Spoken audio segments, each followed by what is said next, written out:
আসসালামু আলাইকুম। আমার এখানে এই ঝুড়িতে কিছু আঙ্গুর দেখতে পাচ্ছেন, এখানে প্লেটে কিছু আঙ্গুর দেখতে পাচ্ছেন। এই আঙ্গুরগুলো হচ্ছে পচা আঙ্গুর। যদি কাছ থেকে দেখাই, এই আঙ্গুরগুলো হচ্ছে পচে গেছে। আমরা সমাজে একটা কথা বলে দিই, দেখেন এই পচা আঙ্গুরগুলো কি করেছি। এই পচা আঙ্গুরগুলো আপনার, এই পচা আঙ্গুরগুলো যদি কাছ থেকে দেখাই, এই পচা আঙ্গুর সবগুলো এগুলোর সাথে একসাথে ছিল। এই যে আঙ্গুরগুলোর সাথে ছিল, এগুলো আলাদা করে ফেলছি। আমরা একটা সমাজে প্রচলিত একটা কথা বলে থাকি, আপ ভালো তো জগৎ ভালো, মানে হচ্ছে আপনি ভালো তো সবাই ভালো। আমি কথার সাথে কখনো একমত ছিলাম না। দেখেন এই যে এখানে যে দুই একটা পচা আঙ্গুর আছে, পচা আঙ্গুরগুলি রাত শেষে, এখন যখন ভিডিও করতেছে রাত শেষে কিন্তু আরো কতগুলা আঙ্গুরকে নষ্ট করে ফেলতো সমাজে। ঠিক তেমনি ভাবে একটা পচা মেয়ে, একটা পচা ফ্যামিলির একটা, মানে নোংরা ফ্যামিলির মেয়ে একটা বেচের আরো 5-7টা মেয়েকে নষ্ট করে ফেলতে পারে।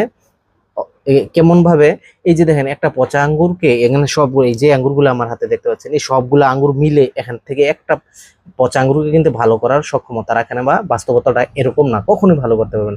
এই একটা পচা আঙ্গুর কিন্তু যদি সবগুলা ভালো আঙ্গুরের সাথে থাকে, এই একটা পচা আঙ্গুরের সাথে থেকে এটাতে পচবে, এটা থেকে যেটা ধরেন এটা থাকলো, এটা থেকে এটা পচবে, এটা থেকে এটা পচবে, এটা থেকে এটা পাবে, এভাবে কিন্তু সবগুলা ভালো আঙ্গুরকে নষ্ট করে দিবে। সুতরাং পচা ফ্যামিলির থার্ড ক্লাস মেয়েদের কাছ থেকে আপনার সন্তানদেরকে দূরে রাখবেন। আপনার মেয়ে কার সাথে চলাফেরা করে সেদিকে নজর রাখবেন, খেয়াল করবেন কোন ফ্যামিলির মেয়েদের সাথে চলাফেরা উঠা বসা করে।